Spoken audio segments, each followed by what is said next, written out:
युग में हम आप लोग बैठ करके कथा सुन रहे हैं। इस युग की आयु 4,32,000 वर्ष है।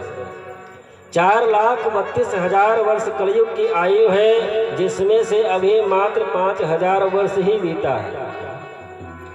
4,32,000 वर्ष की आयु कलयुग की है, लेकिन अभी 5,000 वर्ष ही कलयुग की आयु व्यतीत हुई है। अभी तो कलयुग शिशु बालक के समान है। मैत्री जी कहते हैं, इस प्रकार से 4 युगों का निर्माण भगवान करते हैं।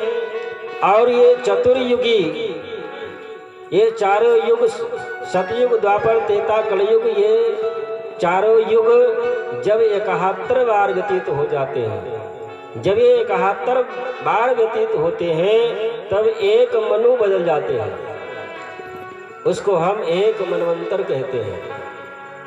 एक मनवंतर के लिए ये 71 बार चतुर्युगी बीतने के बाद में एक मनवंतर होता है, और 14 मनवंतर बीतने के बाद में एक कल्प होता है, जिसको हम ब्रह्मा जी का एक दिन मानते हैं।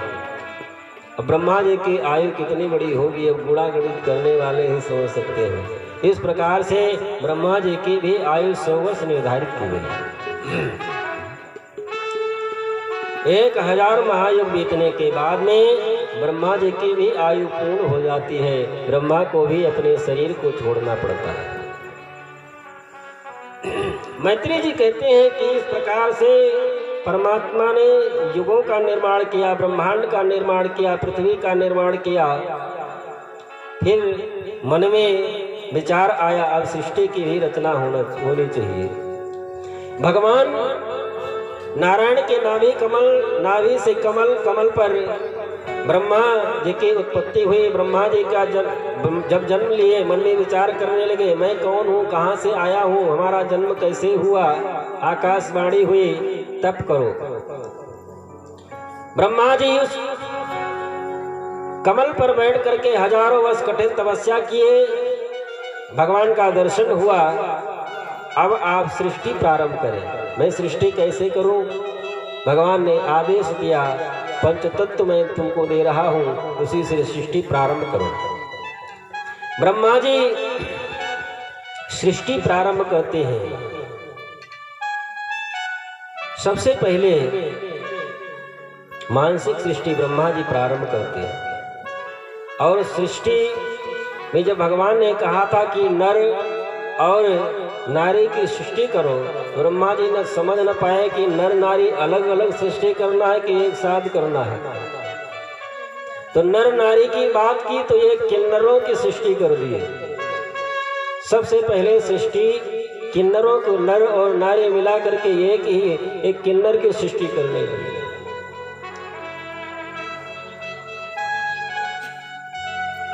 भगवान ने देखा कि ये किन्नरों की संख्या इतनी बड़ी, भगवान को हंसी आ गई।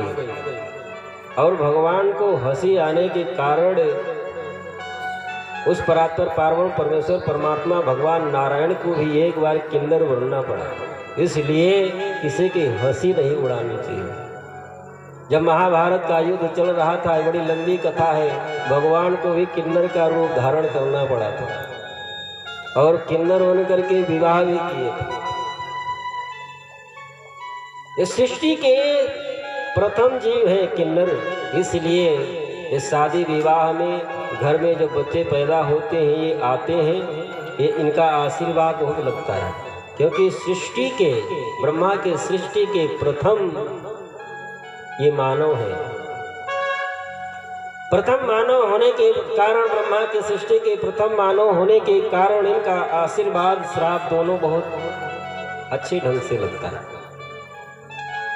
इसके बाद में मानसिक सृष्टि ब्रह्मा जी प्रारंभ करते हैं। 10 ऋषि हुए मानसिक सृष्टि में। सबसे पहले मरीच, भृगु, वशिष्ठ, अत्रि, अंगिरा, पुलस्त्य, पुलह, क्रतु, दक्ष और नारद ब्रह्मा जी के गोद से उत्पन्न हुए। ये 10 ऋषि जो हैं, ये ब्रह्मा जी के मानसिक सृष्टि में आते हैं। धर्म भगवान के वक्षस्थल से उत्पन्न हुआ और अधर्म भगवान के पीठ से उत्पन्न हुआ। इस प्रकार से मानसिक सृष्टि के बाद में जब मैथुनी सृष्टि प्रारंभ हुई दक्ष प्रजापति के द्वारा, आगे चल करके महाराज स्वयंभू मनु हुए, उनकी पत्नी शत्रुपा हुई, जिससे ये आगे चल करके सृष्टि प्रारंभ हुई। मनु के 2 पुत्र हुए, रुचि प्रजापति,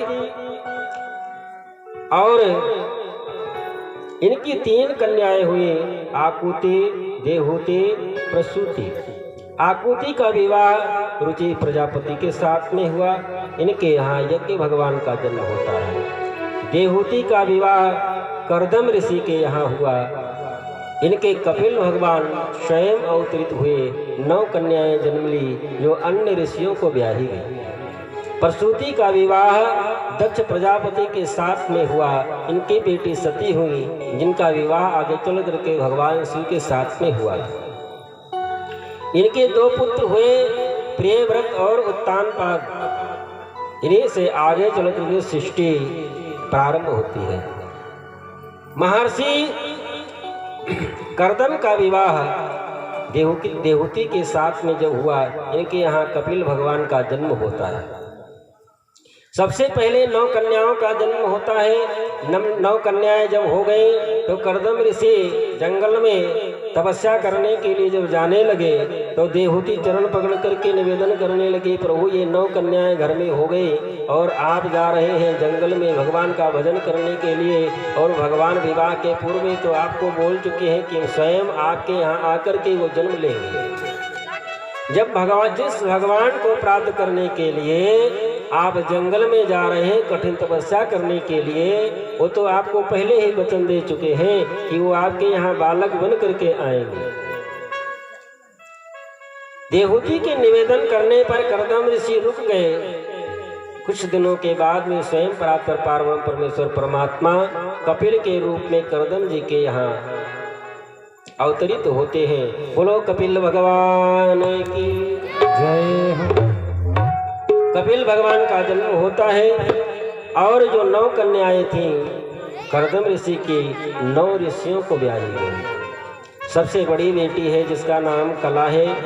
कला का विवाह मरीच ऋषि के साथ में हुआ और इन्हीं मरीच से महर्षि कश्यप और एक बेटी पूर्णिमा की उत्पत्ति होती है। दूसरी बेटी हुई अनुसुईया, जिसका विवाह अत्रि महाराज से होता है, और इन्हीं के यहाँ ब्रह्मा विष्णु और भगवान शिव गए थे परीक्षा लेने के लिए, और ये अपने पातिव्रत धर्म के प्रभाव से इनको छोटे छोटे बच्चे बना करके और पालने में झुलाई थी। यही माँ अनुसुईया है। और जब माँ लक्ष्मी पार्वती और ब्रह्माणी लेने के लिए गई और जब चलने लगे तीनों देव तो वरदान मांगने के लिए कहा, तो अत्रि जी महाराज ने कहा कि आप बेटा बन करके आए थे और अब वो स्नेह प्रेम मातृत्व भावना पत्नी के हृदय में आप बेटा बन करके आए। तो अनुसुईया के यहाँ ब्रह्मा के अंश से चंद्रमा का जन्म होता है और इन्हीं चंद्रमा के पुत्र हुए बुद्ध, और इन्हीं चंद्रवंश में आगे चल करके भगवान कृष्ण का जन्म हुआ था। और विष्णु भगवान के अंश से दत्तात्रेय और भगवान शिव के अंश से दुर्वासा ऋषि, ये अनुसुईया के 3 पुत्र हुए, चंद्रमा और दत्तात्रेय और दुर्वासा महाराज। इनकी तीसरी बेटी थी श्रद्धा, जिनका विवाह अंगिरा ऋषि के साथ में हुआ। इनके पुत्र हुए बृहस्पति जी महाराज, जो देवताओं के गुरु हुए। चौथी बेटी हुई जिसका विवाह पुलस्त ऋषि के साथ में हुआ, और इन्हें पुलस्त ऋषि के 2 पुत्र हुए। महर्षि पुलस्त के 2 पुत्र हुए, एक अगस्त जी महाराज और दूसरे विश्वेश्वरवा जी। अगस्त जी महाराज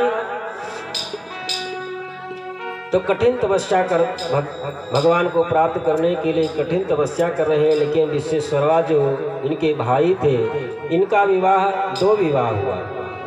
एक तो इडविका के साथ में विवाह किए, इडविका के द्वारा कुबेर का जन्म होता है। लेकिन जो दूसरा विवाह किए केसनी के साथ में, ये दैत्य की बेटी थी।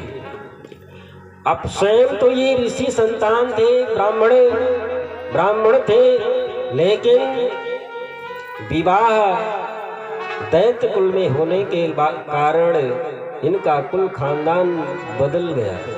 इसीलिए लोग पहले अपने बेटे का विवाह करते थे तो बेटी वालों के यहाँ के कुल खानदान बहुत दूर तक देखा करते थे, क्योंकि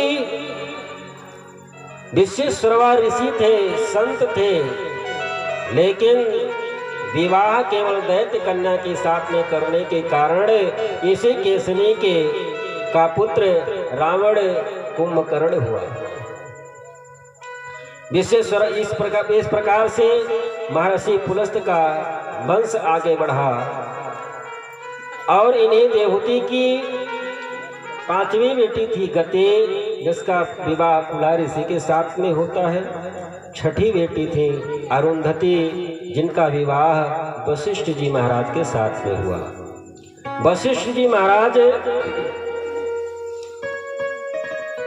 के पुत्र हुए शक्तिधर के पुत्र है श्री पराशर जी महाराज, पराशर जी के पुत्र है श्री वेद व्यास जी महाराज, और व्यास जी के पुत्र हुए श्री सुखदेव जी महाराज। जो श्रीमद् भागवत की कथा श्री सुखदेव जी महाराज राजा परीक्षित को सुनाए।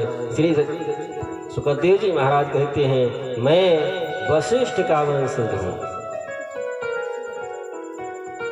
7वीं बेटी चिति हुई, जिसका विवाह अथर्वा ऋषि के साथ में होता है। इनके पुत्र श्री दधीच जी महाराज हुए। 8वीं बेटी ख्याति थी, जिसका विवाह भृगु ऋषि के साथ में हुआ। इनके पुत्र हुए कवि के पुत्र हुए श्री शुक्राचार्य जी महाराज। 9वीं बेटी थी शांति, जिनका अथर्वा ऋषि के साथ में विवाह होता है। श्री सुखदेव जी महाराज राजा परीक्षित को कथा सुना रहे हैं और श्री मैत्री जी महाराज विदुर जी को कथा सुना रहे हैं कि इस प्रकार से भगवान की इच्छा के फलस्वरूप इस प्रकार से सृष्टि प्रारंभ हुई। और संसार में जो कुछ भी आप देख रहे हैं, जितने भी जीव जंतु पशु मानव, ये सब ऋषि के ही संतान हैं। ये सब मनु के वंशज ही हैं। चाहे जो भी जिसमें जीव है वो सब ऋषि के ही संतान है। निर्जीव है उसकी तो बात जाने जी, बाकी तो सब ऋषि ही संतान है। इस प्रकार से सृष्टि प्रारंभ हुई। समय तो हो गया है काफी। आइए 2 बार भगवत नाम उच्चारण, इसके बाद में थोड़ी सी कथा और आगे। तेरी पार करेंगे नैया भज कृष्ण कन्हैया, तेरी पार करेंगे नैया भज कृष्ण कन्हैया, तेरी पार करेंगे नैया भज कृष्ण कन्हैया। कृष्ण कन्हैया दौड़ के भैया, कृष्ण कन्हैया दौड़ के भैया, तेरी पार करेंगे नैया भज कृष्ण कन्हैया, तेरी पार करेंगे नैया भज कृष्ण कन्हैया।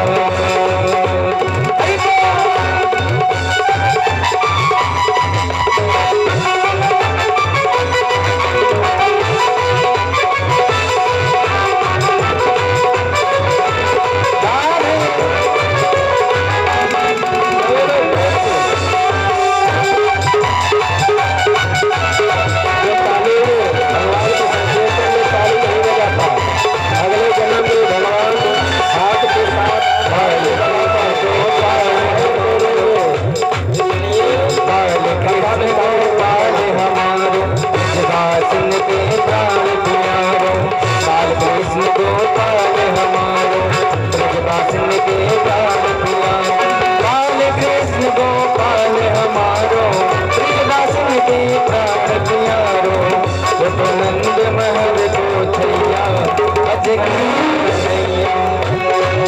तेरी पार करेंगे नैया, बज कृष्ण कन्हैया।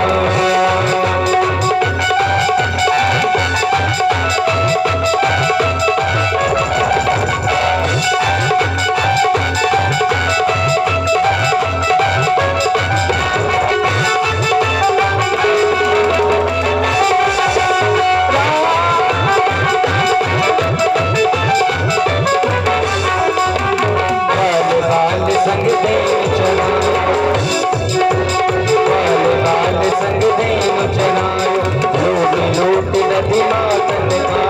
बाल बाल संग देव चरायो, लूट लूट नदी मातन कायो। वो तो मातन चोर कन्हैया, बज कृष्ण कन्हैया। तेरी पार करेंगे नैया, बज कृष्ण कन्हैया। तेरी पार करेंगे नैया, बज कृष्ण कन्हैया।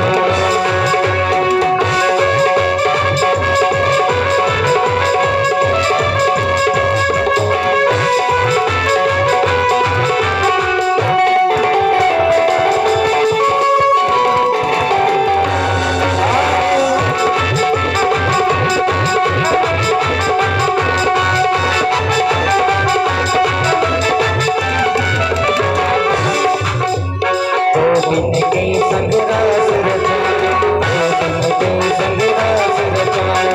कामदेव यानी मार भगायो, कामदेव यानी मार भगायो। गोविंद के संग रास रचायो, कामदेव यानी मार भगायो। वो तो कालिया नाग नथैया, बज कृष्ण कन्हैया। वो तो कालिया नाग नथैया, बज कृष्ण कन्हैया। कृष्ण कन्हैया दौड़ के भैया, कृष्ण कन्हैया दौड़ के। तेरी पार करेंगे नैया, बज कृष्ण। तेरी पार करेंगे नैया, बज कृष्ण कन्हैया।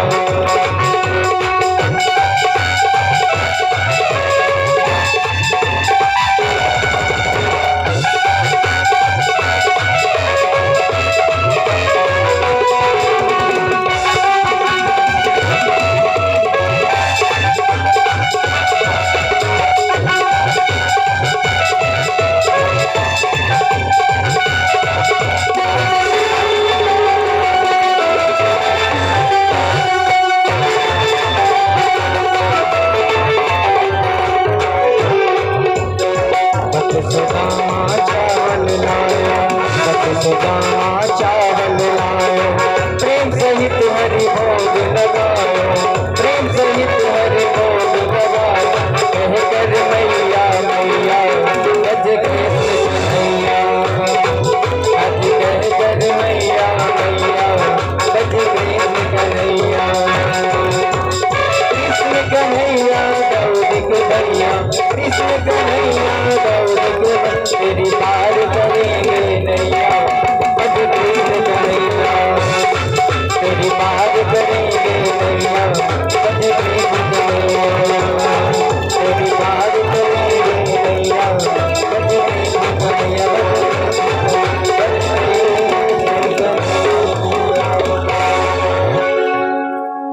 बोलो श्री राधा कृष्ण भगवान की।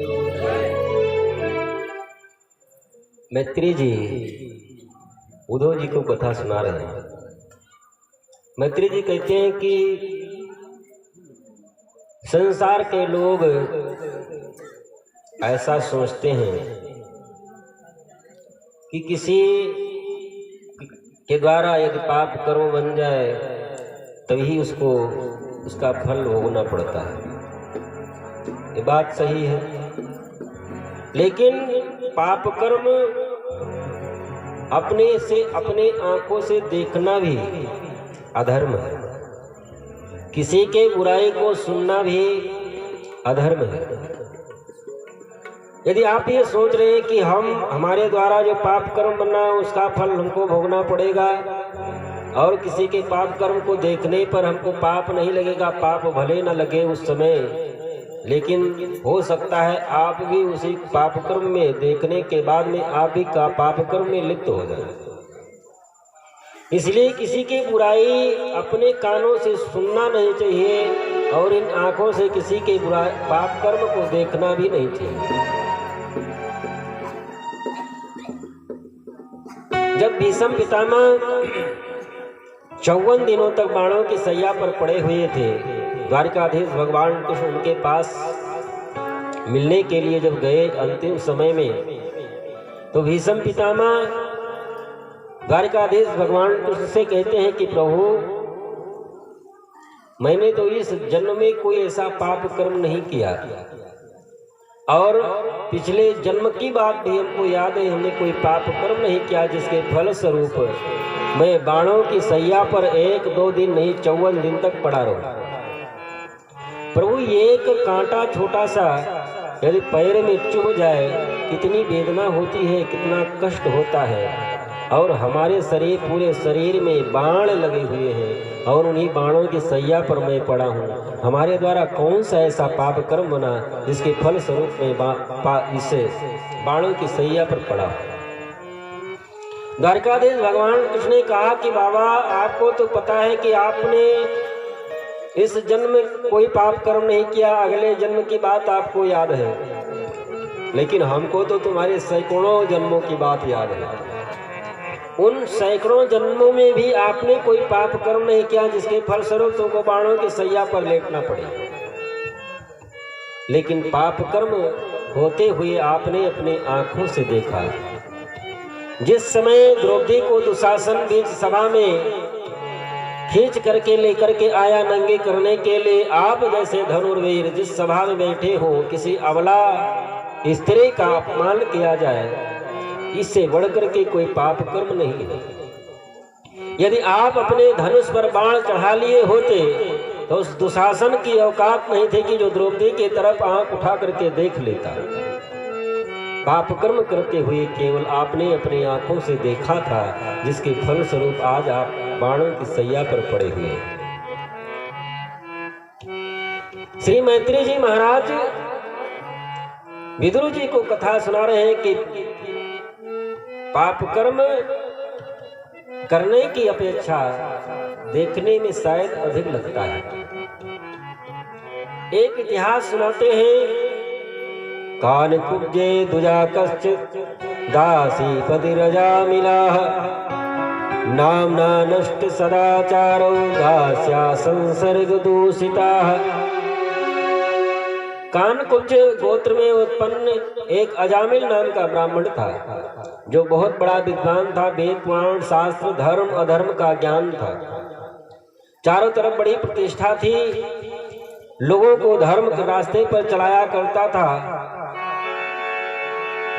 बहुत बड़ा अच्छा ब्राह्मण था, त्रिकाल संध्या करता था, तीनों टाइम बैठ करके गायत्री मंत्र का जाप किया करता था। सुबह ब्रह्म मुहूर्त में उठ करके जाकर के गंगा जी में स्नान किया करता था, प्रतिदिन का नियम था।